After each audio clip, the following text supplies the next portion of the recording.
tema yang sekarang kita bahas, apakah Al-Quran itu dulunya itu hanya batasan pada huruf-huruf hijaiyah aja? Saya jawab enggak. Al-Quran dari dulu, dari manusia hidup ini sudah diturunkan oleh Allah. Cuman arti kata makna yang berbeda. Kadang-kadang ada suatu makna yang turun, kemudian baru kalimat-kalimat. Nah sekarang ini yang diturunkan adalah kalimat-kalimat yang kita maknai. Kalau dulu adalah makna-makna yang akan diarahkan kepada suatu kalimat-kalimat, suatu kebenaran. Lah makna tersebut itu diberikan kepada suatu kehidupan-kehidupan. Contohnya aja, semua orang kalau mengerti kelima perkara ini pasti akan mengerti 6, 7, 8, 9 itu pasti. Dan jumlah huruf paling banyak itu 9. Nggak ada. Kalau 2 masih bisa dipola, 3 masih bisa dipola, hanya 1 yang nggak bisa dipola. Karena itu wujud tunggal Allah. Tapi kalau ke-9 keseluruhan inilah huruf yang semuanya yang akan dimiliki oleh Allah. Dan memang dimiliki oleh Allah untuk menghisap kita semuanya ini. Al-Quran zaman dulu itu sudah berada landasannya pada tanah Jawa ini.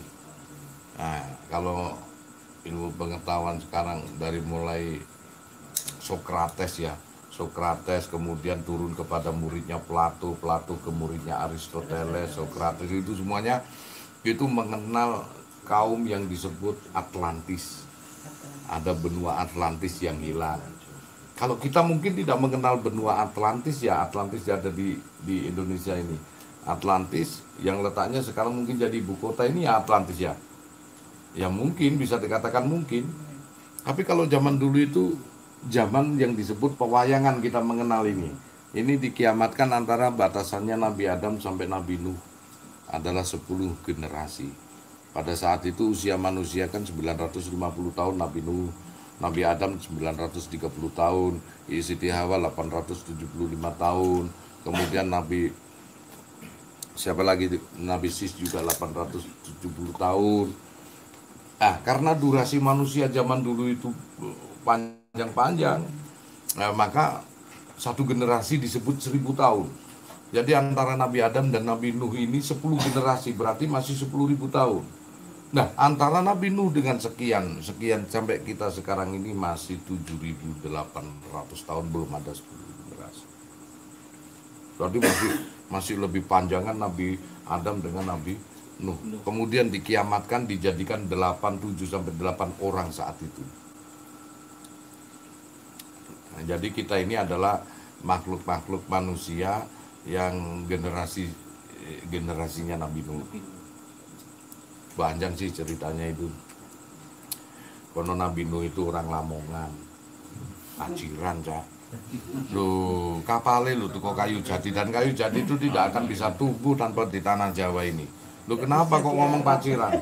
Loh karena itu kan ada Gua Maharani, ini ceritanya. Gua Maharani itu ada anak manusia yang sembunyi di Gua Maharani waktu banjir bandang itu. Hingga saya menyebutkan Nabi Nuh ini orang Lamongan. Oh bener, Paciran, iya wis pokoknya seneng ngono foto-foto kak seksine urip ngono.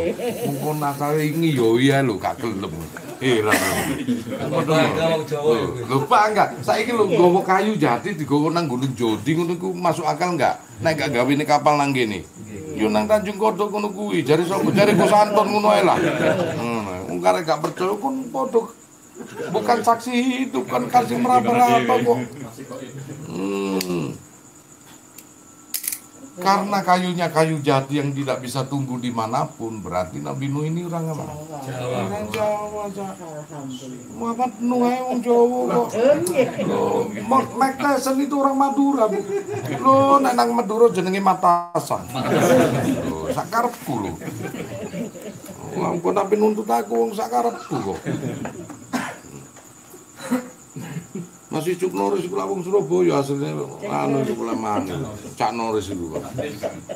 Ya gak apa-apa iku lewat ae. Gak usah loro ati sing liyane. Nabi Sulaiman juga orang Jawa katanya. Yo, apalah. Kenapa sih kita tidak mau mengakui itu Nabi orang Jawa? sing iso ngomong sempurna Cak Sulaiman iku ya ngomong Jawa ta. Iya. Wong Amerika Solomon malah. Wong Yahudi Solo. Lho, Salom. Gak ono sing iso wong Jawa tok Sulaiman. Gone nang di Jogja. Makane ono Kabupaten Sleman. Iya, Sleman. Antemen ngono ya. Lho kok gak percaya lho.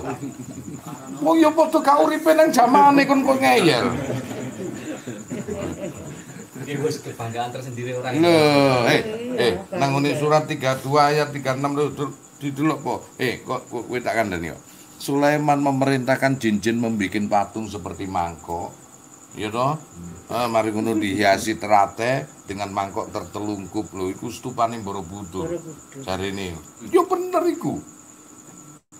491 patung iku lebare, tinggine dan bobotnya kenapa bisa sama nak gak sing gawe jin? Kon mikir sing gawe Cak Surah. Ngawur kon gendeng ngono lho. Di sana ada Kamadatu, Rupadatu, Arupadatu. Salah satu artefaknya itu tak pernah menceritakan Buddha. Kon gak percaya rono nang Borobudur Dewi delok Dewi. Islam ya. Makanya kabupaten wilayah kono disebut Sleman Kak. Gatuk-gatukno iku santun lakun gatukno tukun dhisik kita takoni. Gak iso penting aku sih iso gatukno.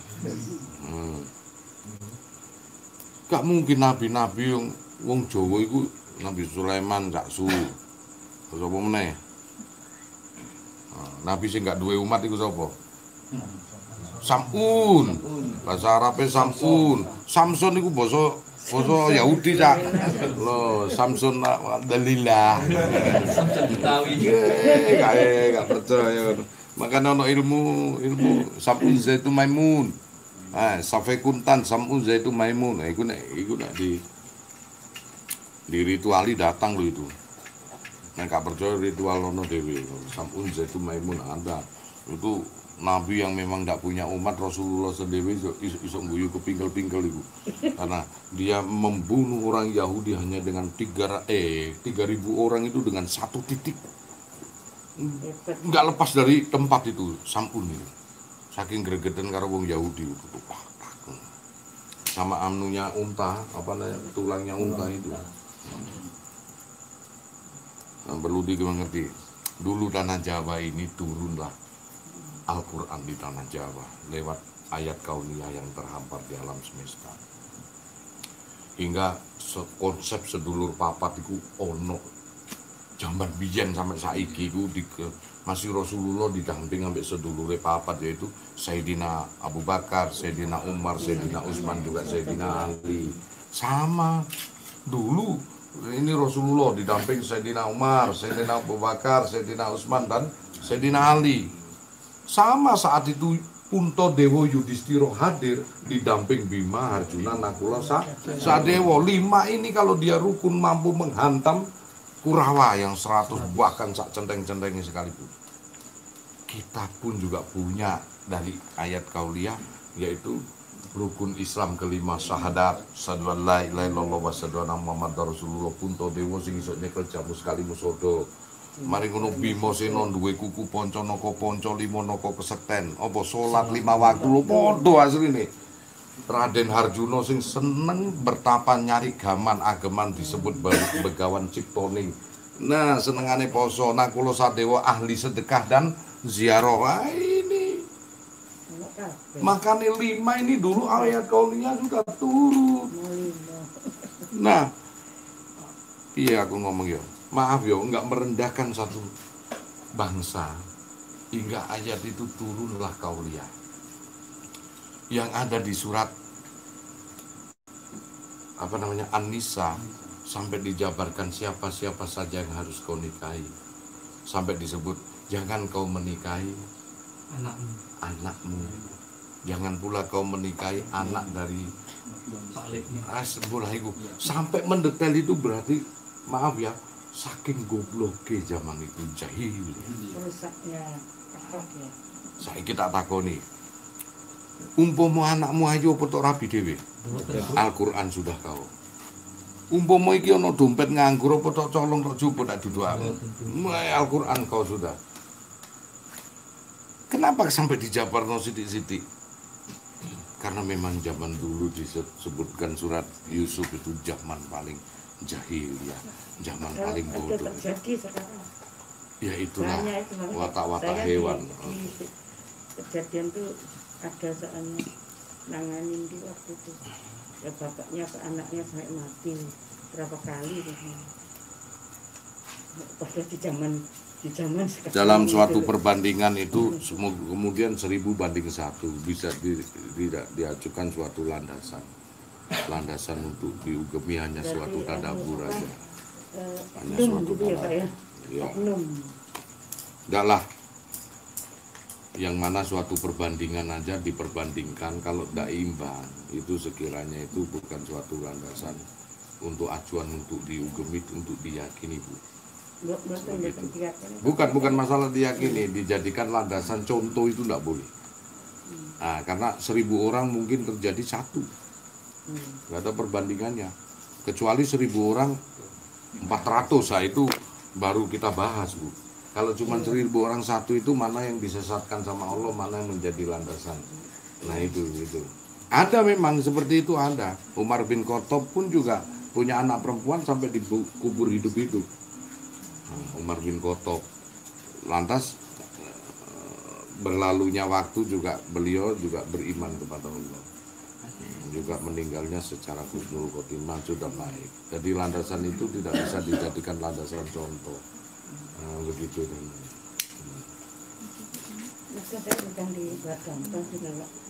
Bukan maksudnya begini loh, Bu. Bukan ada landasan. Kalaupun ada itu tidak termasuk suatu ayat. Iya memang ada yang begitu. Ada orang yang suka kumpul dengan hewan, ada. Teman tidak bisa dijadikan landasan setiap berapa ribu orang itu. Jadi tidak bisa dicontohkan untuk berbicara di sini. Begitu ya. Umpama ya, ini tadi kalau punya anak di antara sekian ini nggak mungkin lah punya anak cantik di Rabi Dewe. Ada enggak? Kalau ada jangan ngaji di sini deh kamu. Bener loh ngaji nang gini loh. Loh itu kan nggak ada di sini, Bu. Nggak ada. Mungkin kalau di sana saya juga nggak tahu. Kalaupun ada mungkin ya juga bagian dari iblis lah, bukan manusia. Saya katakan gitu, sudah jelas itu bukan manusia, iblis. Makanya di sini suatu ayat ini mana dilihat dari skala perbandingan. Dari skala perbandingan kalau 1000 aja, contoh 1 aja sudah dihapus. Iblis ini tidak ada yang mengawini anaknya. Apa? Hah? Jiwanya iblis ngawini anaknya enggak? Berarti kon iblis. Aku kok ngerti. Kok aku lo gak ngurusi iblis. Aku manungso. Bawono ngono, bawono ngene, iblis gak perlu dibahas karena kita bahas manungso. Ngono padha karo bahas kewan iku koyo opo? Gini duduk kewan. Ini kan ceritanya iblis ya, kita hanya terbatas saja. Kita manusia, kita membahas manusia yang mana berkelakuan akhlakul karimah, keseimbangan aja. Watak manusia itu ada iblis, ada setan, ada malaikat. Ini keseimbangan aja tadaburnya. Maaf loh, aku nak nyokop ngono-ngono kuwi. Iku berlalu ae, Trok. Wis ngono gak enak. Loro ati sak karepmu, gak yo sak karepmu wis ngono. Ya dipen gak angel-angel. Ngono. Jadi gitu. Jadi dari dulu itu Al-Quran sudah turun. Cuman dulu masanya berbeda. Nek mbiyen niku wong sing wani gawe kotang nang njaba iku iso miber. Ah, coba nyeleoke tangi bojomu. Coba saiki. Nek saiki iki gak ono wong ngono iku. Pesawat sing iso miber yo, nek mbiyen Gatotkaca apa, Bambang Sukoco, oh makmur kabeh apa Kresna miber. Zaman dulu masih belum terakumulasi suatu bidang-bidang tertentu ya, ilmu pengetahuan masih belum merebak ya. Kalau sekarang sudah berbeda. Sekarang ini besi bisa naik ke atas, besi bisa jalan tanpa turonggo seto. Banyak. Dan zaman dulu memang ada. Hingga jadi landasan suatu cerita, ayat-ayat yang mana ayat tersebut harus kita yakini. Apa salahnya orang Jawa meyakini wewayangan? Baik itu diambil dari kitab-kitab Sutasoma, Emputan Tular maupun kitab-kitab Negara Kertagama, terserah. Anda mau bagaimanapun, cuman durasinya lewat waktu ya. Kalau itu terseleksi lewat waktu dan itu sudah dibudayakan ada, berarti memang ada. Begitu wayang iku ono apa enggak? Wah, kalau memang aku kan katakan tadi, kalau memang durasinya dilewat waktu, digerus waktu ribuan tahun itu sudah ada, memang Allah menyatakan itu ada. Kan begitu. Kalau memang itu bohong, itu akan digerus oleh waktu juga. Begitu, suatu kebenaran itu akan terseleksi lewat waktu. Begitu. Konten ono lak kon duwe dhewe. Mulai makanya gak usah dipateni enten ono mati-mati dhewe wong ngono. Lah la opo kon iku dendam iku. Enten ono lak mati dhewe. Demi Allah mati, kate insyaallah Gus. Lha ancen yo mati temenan wong-wonge. Ngene ya. Suwarno ae ngono. Nah, di situ ya. Kemudian di sini ada yang nabi kidirnya disebut Krishna. Jadi ngono, jadi manusia iku nak duwe sedulur 4, 5 pancer iku kurang Sempurna. nek guru ngono Krishna sing sebut salbia. Ada warna poncowarno itu, dia bisa menjadi biru dan kuning. Karena 5 warna yang berpendar terus. Karena 5 warna yang bercampur akhirnya menjadi suatu warna kehidupan. Itulah orang warna. Itulah warna kehidupan. Jadi nek ngaji nang kene iki yo ojo fanatik teman-teman, ini kan ngaji kehidupan. Kadang-kadang ngaji ono lawake, kadang-kadang ngaji ono musike. Ngono ya, ono sing lenggak-lenggok ngono ya. Kon lho, mama ngaji aku getu nang ngene iki garungan kon yo ndelik-ndelik ndelok dandutan. Padha wae. Kon dicepaki dandut tak delokno malah dingkluk kabeh. Jangkrik. Asem temenan kok. Guru ngene iki malah nang kono aku ndelik-ndelik ngono. Arek-arek kudu munggah nang dandut iku joget. Wale koyo ngono kuwi. Tak delokno karo ono murside nang kowe. Ngono dicepaki ngono gak gelem joget wong iki. Sing ngono joget to lah gak apa-apa malah penak wong ngono to. Warna ya. Uang iki ya. Sing penting iku jangan merubah dirimu. Kalau di luar seperti apa, yang penting diri kita itu dikuati. Itulah aku ngomong, jika lo ada onak duri di atas, di luar itu, apakah kamu mau membabat duri itu? Enggak akan habis-habis duri itu di luar. Yang utama itu kamu itu bagaimana kamu bisa menapak enggak kena duri. Apa? Ya kamu pakai sepatu yang tebal sehingga kamu enggak kena duri. Begitu caranya itu. Jadi kamu buat apa? Kamu itu melarang-larang orang begitu, melarang begitu, itu isinya dunia. Dunia itu tuh larang kok apa tumbuh terus iku. Haram ya kena ngono. Wis tak jarno sing joget-joget iku jarno. Bah karep-karepe ngono kadang-kadang teko bokonge dhek iku nganggo tasbih. Ngono tasbih lho. Ngono iku gak usah ate iri dah lah. Kan bokong gak duwe bokonge ate iri. Tadi sing enak sing sadu orang hidup itu. Kalau kamu dalam kesaduan dalam hidup, insya Allah dunia mau kamu tundukkan. Di situ landasan. Dalam diri kita ada pendawa 5. Oke, ya, di mana? Netepi kamu punto dewa yaitu dengan syahadat, persaksian di dalam dirimu. Harus hidup. Apa? Asyhadu an la ilaha illallah batinmu, wa asyhadu anna Muhammadar Rasulullah badan kasarmu. Kalau kau menutupi itulah kau punto dewa. Sami aji. Kabeh iku duwe. Karena itu sing iso maca jamus kalimus sodo. Nomor 2, kowe harus menjadi bimasena, tegak, dia tak mau duduk, tak mau tunduk dengan siapapun seperti dengan sholat 5 waktu. Duwe kuku ponco noko ponco itu 5 noko keseten, maka sholat 5 waktu yang menjadi andalannya. Demikian waktu di dalam dirimu sendiri. Itu harus ada. Cara kalwatmu sebagai Arjuna, ganteng cak kona ahli kalwat, ganteng kona ahli munajat, ganteng kona ahli tirakat, mujahadah mughafafah, muhasabah, merasa diawasi oleh Allah, merasa kita mengawasi pun juga, merasa kita diawasi dan merasa kita berhadapan-hadapan. Ganteng cak gue. Yang kedua, jadilah nakulo sadewo ahli sedekah cak. Ojo pelit-pelit dari wong urip iku mosok nyekel banyu gak netes belas ngono. nggak enak karena ahli sedekah ini Duryudono itu sampai dikongkon milih. Di antara 5 ini siapa yang kau pilih jadi lawan? Dia pilih Samiaji, oh enggak berani aku. Apa? Dia orang suci. Jangan-jangan seperti Prabu Sulyo untuk mati dia. Ya nomor 2 sing paling hebat ini Arjuna. Wah tambah gak berani aku. Karena apa? Waduh iso mati aku karo panai. Nah kula Sadewa iku wong unik.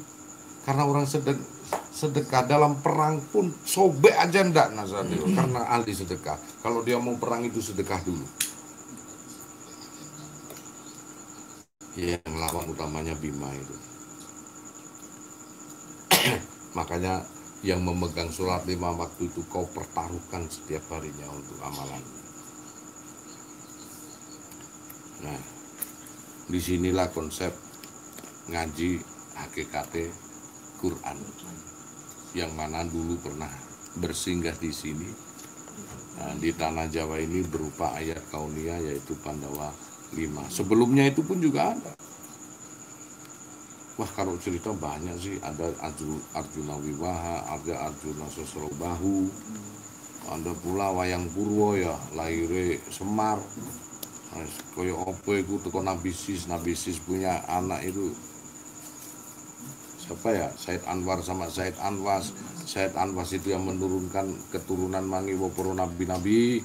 Said Anwas itu yang menurunkan orang-orang kita ini berupa cahaya dia, makanya disebut Sang Hyang Nur Cahyo. Kemudian punya anak disebut Sang Hyang Wenang, sebenarnya anak lagi disebut Sang Hyang Wening. Jadi ini Sang Hyang Wenang. Oh apa nak temenan Gus? Dalilnya tekon di ada, mumet aku golek dalile. Percaya karemu gak percaya karemu ngono ae lho. Wis ngono karek diyakini wae kowe gak yo gak Kang iki Kang Limo ini ono tanang petane, peta atlas pisan, Google gak nemokke. Ngono wae titik-titik golek peta kon gak tau budal iki opo kon. Titik ngono wis pokoke ono ngono lho. Ya gak dosa wae kok. Kakean ndelok peta gak budal-budal iku wong pelit. Lah iya to. Ndelok peta Jogja nang kene wong dodol gudeg nanti dapat ayu nang ndi dodole kuwi. Gak ono sing ono iku dapat elek. Ngono kuwi. Lah ndi dodolane golek ono ya gak nemu cak. Gudeg iku nang ndi? Gudeg Bu Citra tok sing ono, tapi apa iso tok pangan kon ndelok peta iki. Nah, umpama kon nang ndelok peta Google Map iki mau terus ono ngono iso tok pangan. Nah, iso kon bujuki Google Map.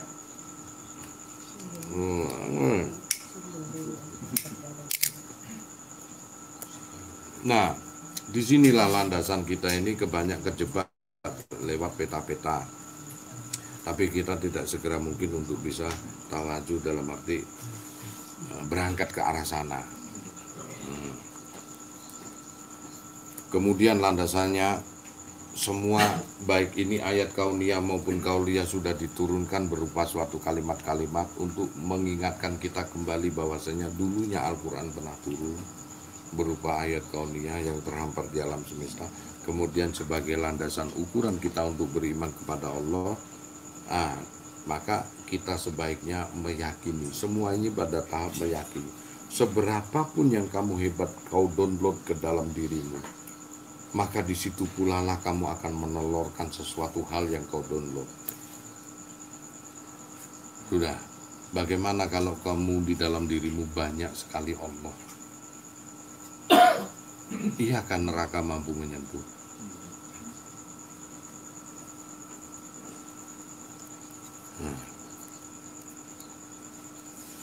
Kalau kau zikirullah wa zikirkum, banyak-banyak kamu mengingatku, kata Allah, sebanyak pula kamu mengingat perkara-perkaramu. Banyak kita mengingat Allah. Zikirullah wa zikirkum. Konteksnya apa? Zikir. Ayat yang kita baca konteksnya wirid. Niat yang baik sama dengan zikir ditambah wirid, hasilnya warid. Niat baik, zikir, wirid, warid, hasilnya karomah. Terus sekarang yang kita cari ini apa di dunia ini? Kita nggak usah cari surga dan neraka. Kita takut sama neraka. Kita juga nggak usah menginginkan surga. Mengalir aja deh dan dengan sifatmu. Karena kita ini tidak berkehendak untuk hidup. Yang menghidupkan kita Allah. Kita juga tidak bisa memilih jadi anak siapa kita hidup. Maka matinya pun kita harus bisa memilih sebetulnya. Karena kita dijodohkan sama Allah. Kalau jodohnya laki ketemu wanita, jodohnya baik dan buruk, jodohnya siang dan malam, pagi dan sore, semua berjodohan bertolak belakang daripada itu. Kalau jodohnya kita berada pada suatu sistem perjumpaan, kita akan ditemukan suatu jodoh satunya, yaitu perpisahan. Kita jodoh mati, hidup dan mati.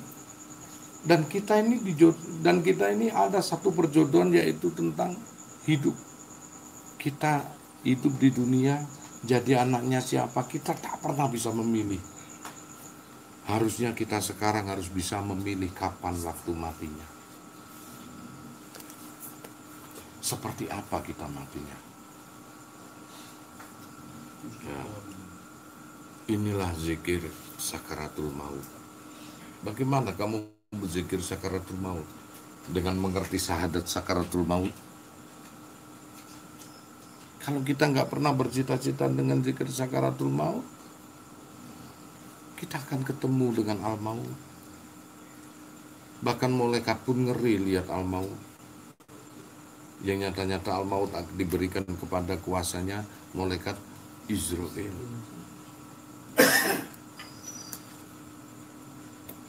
Satu potensi, kita ini berawal dari tidak pernah ada kok.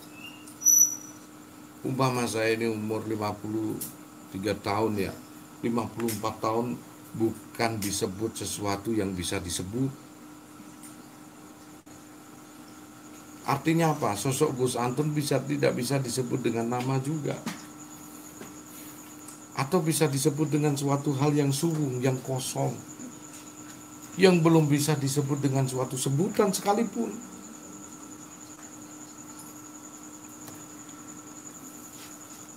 Yang belum bisa disebut dengan suatu sebutan. Terus lantas kita setahun kemudian timbullah manusia seperti kita ini dari seonggok rasa. Rasa yang dimiliki oleh bapak dan ibu, lahirlah kita ini. Yang notabene setahun kemudian kita merasakan adanya eksistensi indera panca indera. Oh, kita bisa melihat, kita bisa mendengar. Kemudian hati kita diberikan rasa getaran juga. Oh, kita bisa merasakan senang, kita bisa merasakan susah, kita bisa merasakan bahagia, kita bisa merasakan sakit hati, dan lain sebagainya. Lantas disitulah manusia timbul, kalau tidak terkontrol jiwanya dia jahat. Lantas disitulah manusia kalau terkontrol jiwanya dia bisa kasih sayang, roman, rohim. Terus yang bisa menjadikan kita baik dari mana? Akan kuturunkan suatu risalah utusan-utusan kepadamu, hai Bani Adam. Siapa? Rasul-rasul dari golonganmu. Yang kita pikirkan sekarang adalah seonggok manusia yang disebut nabi-nabi. Seorang manusia yang disebut para wali-wali. Seorang manusia yang disebut para aulia dan ulama. Ataupun siapapun yang padahal secara hakikat akan kuturunkan suatu risalah rasa Rasulullah Rasul Ingsun, yang kamu akan merasakan bahwa dirimu adalah manusia yang sejati. Sekarang yang kutanya nyampe enggak? Kadang-kadang kamu sama adikmu aja jahat. Kadang-kadang kamu juga sama kakakmu, ibumu, bapakmu, istrimu aja jahat. Bagaimana rasa itu nyampe ke Rasulullah? Bagaimana rasa itu tawajuh bisa nyampe ke Hidratullah? Sulit. Kita ini bukan sesuatu manusia yang bisa disebut loh. Suatu saat kita cuma ada nama tok yang ditulis di mesan. Paling banter kita disebut di jalan itu pun kalau jadi.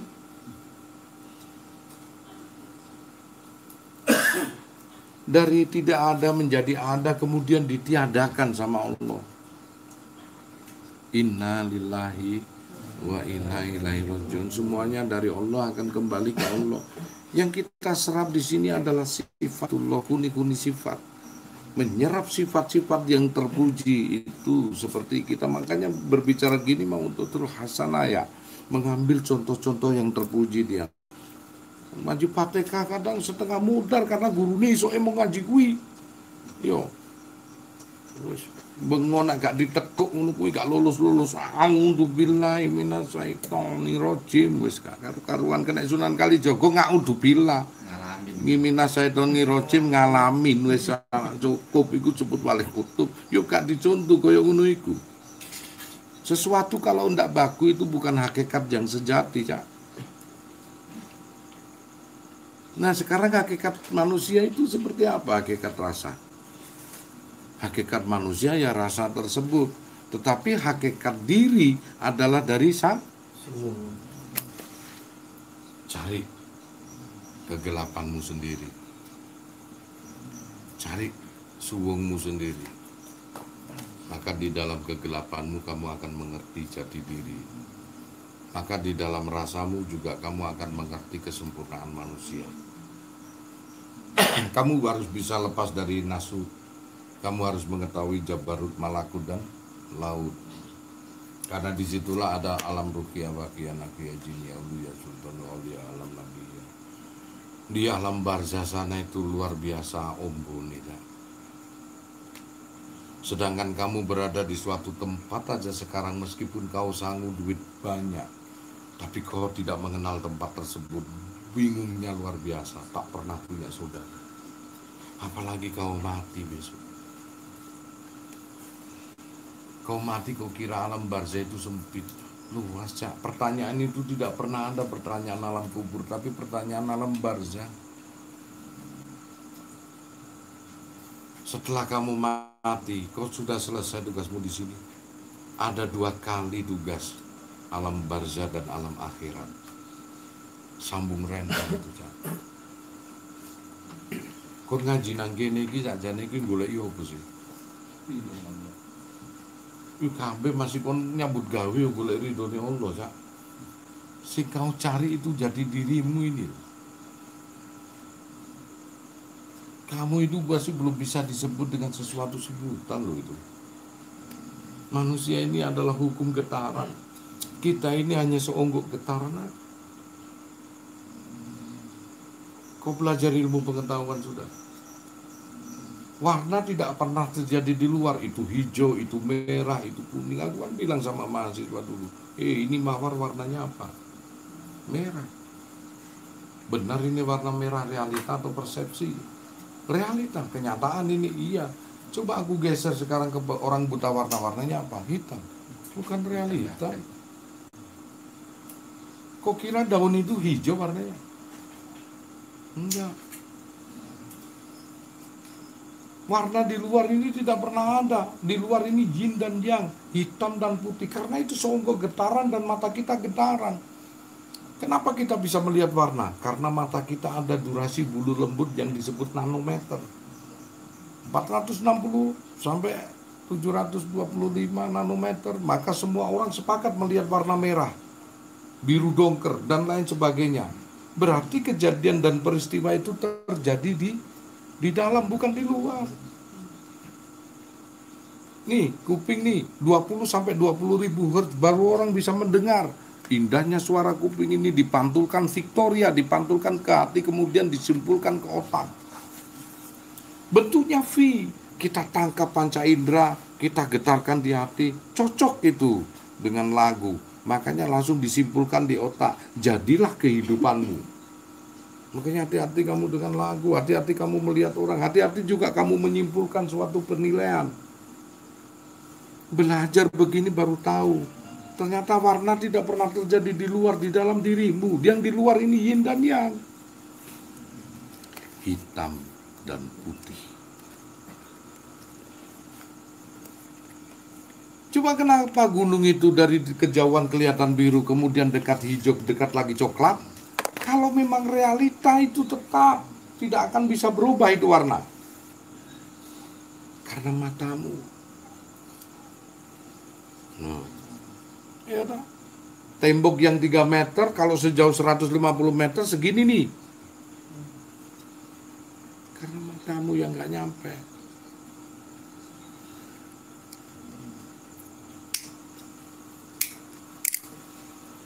Maka dihamparkan seluruh alam semesta ini sama Allah seluas-luas.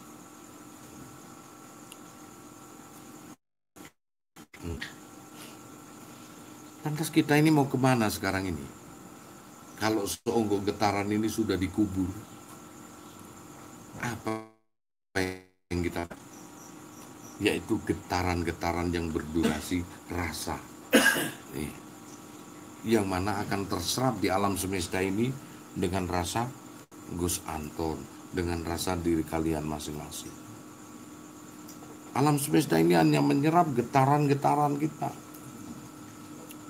Jadi kita ini makhluk yang berdurasi getaran gelombang.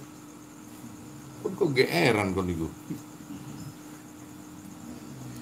Apa yang kau lihat, apa yang kau rasakan, apa yang kau dengar, sesungguhnya hanya getaran. Kalau otak kita ini yang tidak ada hubungan dengan alam semesta ini, kemudian kita olor ini sarafnya ya, kita mampu meraba dan mampu melihat otak kita ini, berarti kita bukan apa-apa. Sekarang saya tanya ya, kau percaya enggak punya jantung? Percaya kan? Kau percaya punya otak? Apakah kau pernah melihat jantung dan otakmu seumur? Bisa juga bohong, bisa juga ada loh ini. Karena persepsi kan. Kau melihat ada otak karena perbandingan manusia lain yang dibedel toh. Iya, dan itu bukan dirimu kan? Ya wis.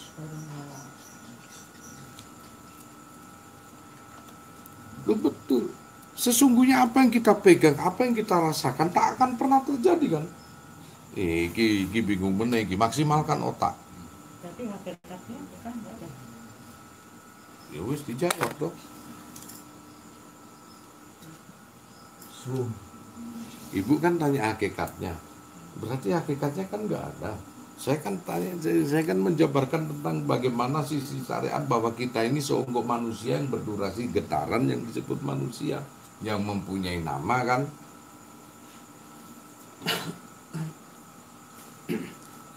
Karena kita ini menangkap ini dosa tidak, ini berdurasi getaran enggak, ganjaran pahala, energi enggak, energi berupa getaran enggak.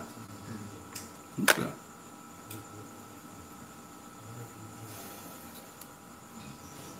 Dengan amplitudo yang tinggi atau amplitudo yang kecil getarannya, maka disebut latif, halus. Orang yang berbudi pekerti halus, yang punya rasa jiwa kasihan, rasa jiwa saling mengasihi dan lain sebagainya kan, cuman amplitudonya aja. Volumenya ditingkatkan lewat apa? Ngaji, Cak. Ini loh, Cak. Kau bisa tersentuh enggak melihat hal-hal yang begini?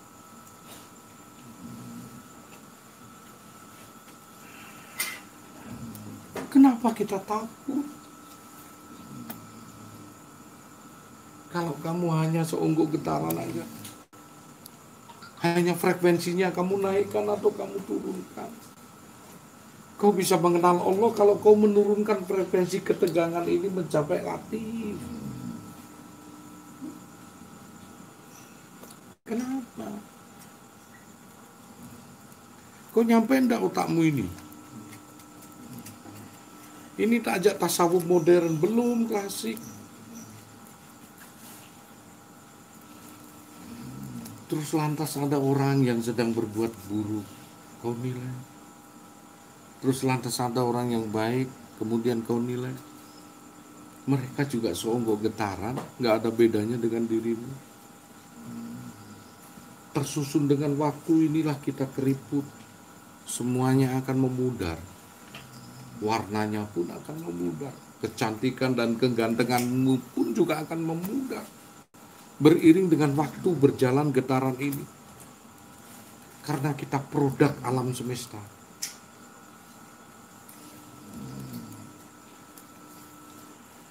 Kita ini dimiliki bumi ini. Di bumi ini kita minha Wa min hanu idukum wa min hanu kribikum tarotan ukhra. Kita hasil dari bumi ini juga. Betul tak? Terus kenapa kau sombong? Karena kau tidak bisa mengendalikan getaran-getaran itu. Kenapa mesti kamu emosi? Lebih dicontoh, aku kena cobaan seperti apapun aku terserah. Karena aku selalu sadar ini getaran apa ya.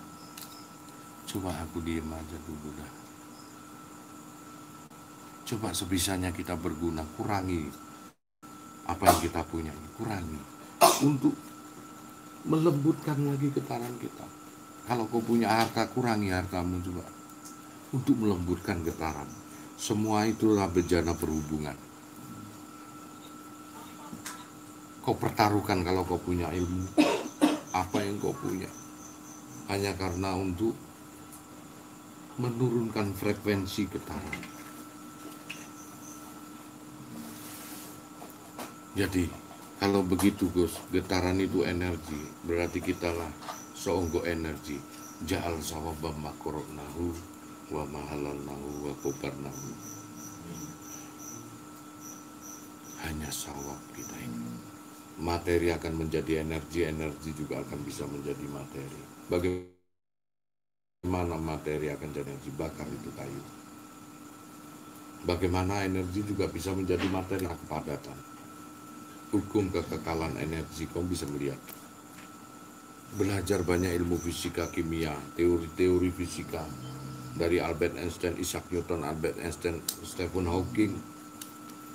Dia punya ilmu fisika klasik, ilmu fisika modern, kemudian yang terkenal fisika kuantum. Besok ini fisika kun dari Gusanto.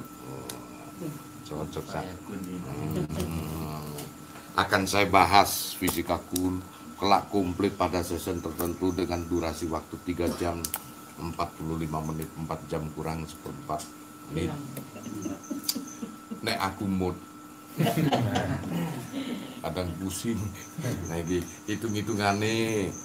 Ini sebagian ilmu fisika kun yang mungkin akan menandingi Stephen Hawking yang fisika kuantum klasik. Dia unsur atom kemudian diperkecil lagi hingga terbentuk sekarang ini teori Higgs boson, yang mana ada dark matter, dark energi gelap maupun materi gelap. Di situ ada messenger particle, ada particle God.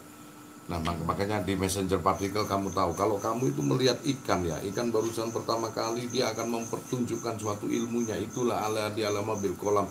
Aku Allah akan mengajarkan ilmu kalam kepada manusianya masing-masing. Kalau kamu itu istiqomah terus, kamu akan mendapatkan ilmu ikan itu. Demikian orang bertani nggak bisa bertani kalau dia terjun terus menerus, dia gagal terus bertani, maka dia dipertontonkan sama Allah messenger partikel penyimpan pesan. Deoxyribonucleic acid. Kamu ngerti proses DNA? Di dalamnya ada RNA, pilihan energi, penyimpan pesan di situ. Kenapa pula ya anaknya orang Madura pasti dia pintar bahasa Madura? Iya, anaknya orang Cina di Cina sana 4 tahun ngomong, bagaimana kamu kursus bahasa Inggris sementara di surga nanti bahasa Arab. Podo gurung tahu budal nang surga ada ngeyel. Nek kon ngomong Madura, anakmu mesti pinter bahasa Madura. Nek kon ngomong Cina, anakmu pinter bahasa Cina. Nek kon dilahirno iku sesuk ahli surga. Enggak ono kursusane wis pinter bahasa surga, aja ngomong bahasa Arab, Cak. Emange surga iku nek wong Arab tok ngono ah. Gitulah. Alhamdulillah Kanjeng Nabi Muhammad iki lahir di Arab. Ibunya Siti Aminah iku wong Gresik ya. Lho. Siti ku gak ono meneh ta, artine iku lemah lho. Nang Arab iku gak ono Siti, saiki dikarang Saidati ya to. Iku kan karangan lagi entas iku. Mau di Siti gak ono meneh. Asalnya apa pendatang Siti Aminah, kemudian sama Abdullah dinikahi. Saat itu Abdullah umur berapa? 16 tahun ya. Itu dikawinin kan, lahir Kanjeng Nabi Muhammad. Ono Sejubair itu ngomong, Kanjeng Rasulullah itu orang akhlaknya paling hebat. Bayangkan setiap mau dia makan, itu dia nawani. Monggo dahar. Saya makan dulu Pak. Wah, iku wong Mesir iku heran dengan begitu. Nang kene cah cilik, Cak. Berarti Nabi Muhammad iku wong Jawa, Cak. Lho kalek ngiyoni lho angel. Lho iya lah. Terus sirat sang Nabi, siapakah beliau Siti Aminah? Gresik kan. Oh, kalau kita kayak bocoran itu turunan Jawa. Nggak percaya, makanya wong gini lewat apa gini. Nek orang lewat, orang Arab dibiarin lewat itu masuk tetangganya biarin, nggak pernah dia tegur sapa. Tapi kalau Kanjeng Nabi apa? Monggo, ngono kuwi ya toh. Wong Jawa gak? Nah, wong Jawa iku nandi-nandi nyopo, Cak? Nandi, Cak? Oh iya, nandi, Cuk. Yuk, live streaming ini yuk. Di rumah wong yuk. Jawa Tengah. Jawa nih, Gus. Makanya nek wong Jawa kene iki iklan lewat yo. Iki karo wong Jawa Barat iku gak tau iso jodoh. Gak tau ono wis. Wong salaman ae gak tau gatuk. Nek wong Jawa ngene sik ngene, nek wong Jawa Barat ngene sik ngene, dadi ngene. Gak tau iso gatuk. Nah, disitulah tadaburnya. Makanya gini loh ya. Tadi kalau kita manusia itu menyadari hanya seonggok getaran. Berarti siapakah yang membuat getaran? Allah, kita ini hanya hasanah aja yang tersembunyi. Wujud pendohirannya. Kita ini adalah eksistensi yang sebenarnya. Itulah ada ayat disebut al-mawjuda illallah. Segala yang al-mawjud ini hakikatnya adalah Allah semata, tidak ada. Bodoh kalau kita sombong, bodoh kalau kita iri dan dengki, bodoh kalau kita ini pemarah. Kita diam saja, getaran itu akan mengalir dengan sendirinya.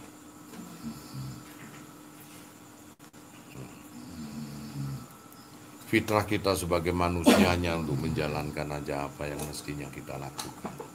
Menjadi orang baik, ataukah menjadi orang buruk, sampai batas waktu yang ditentukan oleh sang pembuat fitrah, yaitu Allah. Konsep inna lillahi wa inna ilaihi raji'un.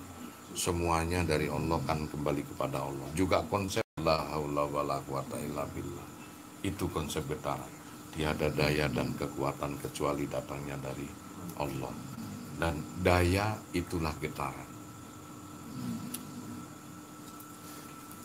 Kesimpulan di sini saya hanya bisa menyadarkan seluruh umat bahwasanya walaupun kita ibadah tekun, terus kemudian kita sombong, apanya yang disombongkan? Sama-sama kita makhluk yang bergetar-getar di alam semesta. Yang mana durasi getaran ditentukan dengan getaran atom kita. Dari molekul berpadat lagi, terbias lagi menjadi atom, terbias lagi menjadi inti atom yang isinya proton, neutron maupun elektron. Dia berpendar terus, bergetar terus. Dari elektron menjadi kuak, dari kuak menjadi kosmos, dari kosmos lebih kecil lagi menjadi subkosmos, dari subkosmos menjadi messenger partikel, dari messenger partikel jadi partikel gas. Ya, ilmu pengetahuan hanya bisa menemukan itu. Nggak tahu nanti 10 tahun kemudian entah apa yang ditemukan. Yang sekarang kita waspada di Swiss sudah dibuat CERN, mesin CERN, mesin pembuat partikel gas, yang mana partikel itu akan menembus dimensi ruang dan waktu. Yang konon katanya Amerika dan Israel akan membumi haruskan surga. Hahaha. Goblok kon Israel dicangklik. Mati bom. Gusti Allah tak dilawan. Sebelum itu orang Jawa hebat dia. Dia sudah mengetahui tentang dark matter, dark energy, energi gelap maupun materi gelap. Apa dia bisa nyuwung no. Setelah suwung dia bisa mukso. Lebur dia pada satu titik. Wong Jawa lebih hebat daripada ilmu CERN. yang mana sekarang baru ditemukan secara ilmiah. Alamiahnya sudah ditemukan orang Jawa. Lewat cak. Wah, iya. Katut kaca iso miber. Ngene Gus Anton tambah gak iso miber belas gak duwe sayap. Ada pesantren di sana. Ya Bu. Arab. Nah dari situ kita ini menyadarkan tentang ini konsep bahwasanya manusia itu tak ada yang disombongkan. Karena manusia ini hanya titipan ilahi aja yang berupa badan getaran-getaran. Semua getaran itu lewat amplitude tertentu. Kalau amplitudenya melemah juga diri kita akan melemah, akan lenyap dari getaran tersebut. Hingga kita pun juga akan dikenang cuma satu aja getaran, nama. Dan nama itu akan bergetar terus berdurasi tahunan. Tahunan semakin tahun semakin tidak dikenal oleh cucu-cucu kita. Semakin kita punya cucu, punya cicit, punya cocot, cangga, semakin nggak dikenal kita getarannya itu, semakin redup, semakin nggak dikenal. Dengan wasilah itu kita saling mengenal, terus getarannya sampai Rasulullah. Bahkan nama getaran yang paling banyak disebut adalah Rasulullah. Setiap harinya paling banyak disebut Rasulullah dan Nabi Ibrahim alaihissalam selain nama Allah yang sebenarnya. Cuman itu saja. Nah, sekarang kita hanya bisa mengenal Rasulullah dari namanya dan risalah-risalahnya yang bergetar terus sampai akhir zaman. Itu saja. Nah, ya. Mudah-mudahan kita ini menyadari semuanya.